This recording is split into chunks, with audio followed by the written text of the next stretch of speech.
Let's talk about Dead by Daylight. It's a game I come back to kind of often because I just like seeing what's new. I like seeing the new killers, new survivors, cosmetics, etc. Just the random nonsense that really doesn't matter a ton, but I just like it.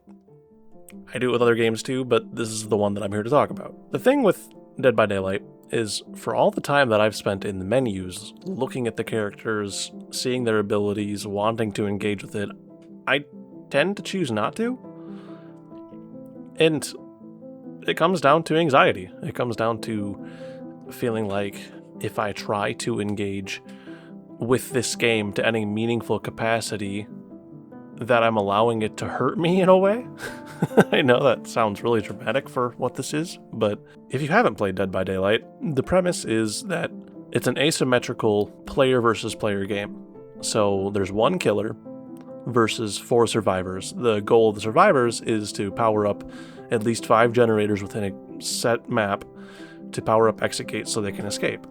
And the killer's goal is, I hope pretty obvious at this point, is to catch them, hook them, sacrifice them, so forth. I prefer playing the killer side of that.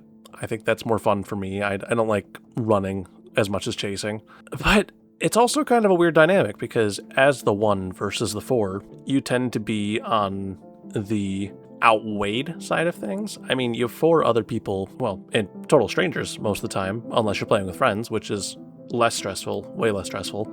And if you get into a game with 4 people that are just going to make a fool of you, that are going to be clowning on you, then it really does become a miserable time pretty quick.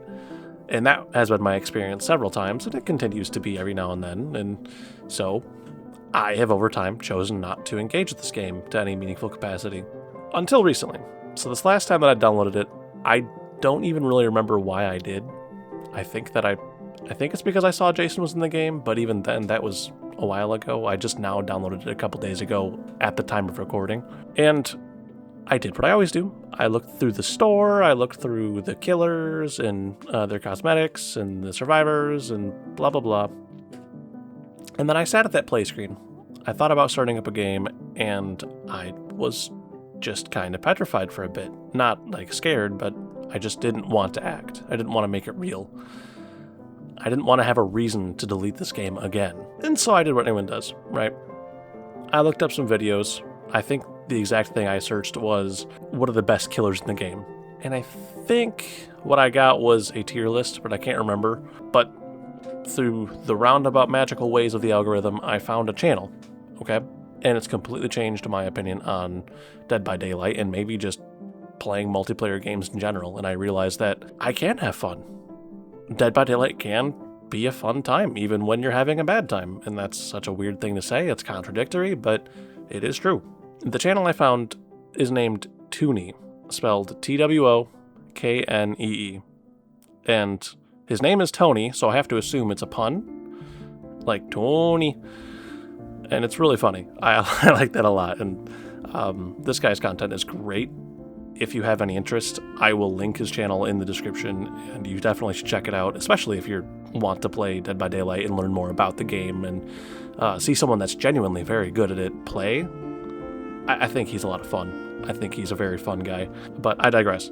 With his content, the way he talks about Dead by Daylight, the way that he interacts in his matches is so laid back, it's so chill, it's so positive even, where he explains what he's doing, and he kind of is able to explain what the perks do and how the flow of the game works, and it added a whole different spin for me, where it's like, maybe I've just been approaching this with the mindset that I'm supposed to be as good as these people that have been playing for a lot longer than me, and that makes no sense. That's such a weird expectation to have of yourself, but I think we all do it to certain things, and this just happens to be mine. And I do that a lot with games, actually. I'll hop in, I'll have a couple great games of anything just off sheer dumb beginner's luck, and then more complexity sets in and I have a harder time, and then I feel like I'm already washed up. So that got me a bunch of motivation.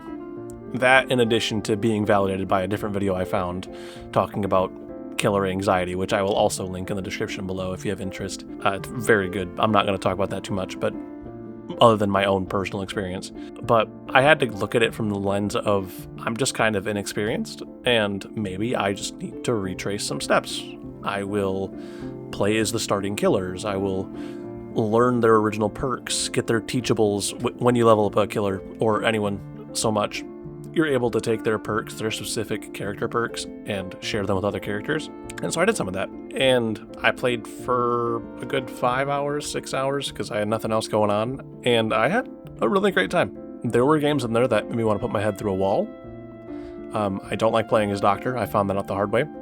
But also, it's just me not being experienced with him. Maybe I will get there. Maybe I won't. Who knows?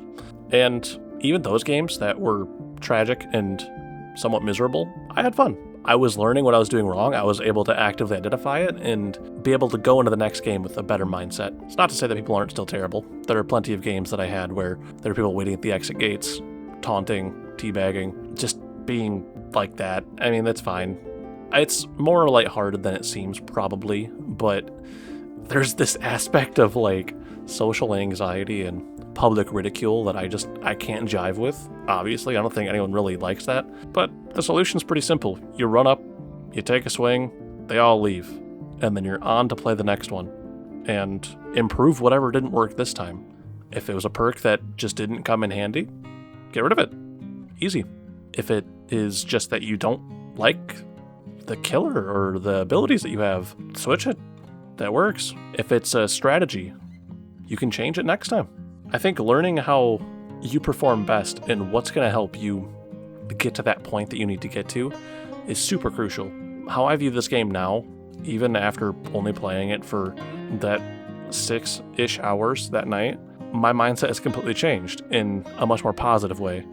Yeah, they can deal it out, and I might feel a little punished sometimes for not having that experience, but the only way I'm going to get it is by playing, by actively engaging in this thing that I like, if I want to. I guess if I didn't have interest, then why would I, right? But I think that you try to enjoy things regardless of the potential negatives. I mean, that's what anxiety is. It's just being worried about a potential bad outcome. And to that I say, just push forward anyways. A lot of the time, you're going to see that you're wrong, and even if you are right, you can put a positive spin on it. If the worst thing that's going to happen is some strangers that you'll never talk to again, you'll never see again, are sitting there teabagging in front of you, it's not that big of a deal. And on the other hand, I found that not engaging in that same toxicity really helped me a lot too. Maybe that makes me righteous. I don't really know, or self-righteous rather. I don't really know. I couldn't tell you. But where I could have tunneled the same guy because he was being a jerk, I spread it out. I went after different people. I actively chose to play the game in the most respectful, honorable way I could, and I felt good about it. I think that Dead by Daylight's a really fun game, and I think there's a lot of other games that I put down for the same exact reason, and I want to open that avenue up again, because I think it's worth engaging with the things that you like, regardless of whatever you're worried about. Even me making this video is proof of me taking a risk is something that I kind of am anxious about. I don't know. It's hard for me to actively speak like this. I have a nice healthy dose of social anxiety. But if nothing else, this is like my own little time capsule. And if this can help somebody, that's awesome too. You know, if you relate, if you like this, if you want to hear more of my silly little opinions, let me know in the comments below. Check the description for those videos that I mentioned. And have yourself a great day. Maybe I'll see you in the fog.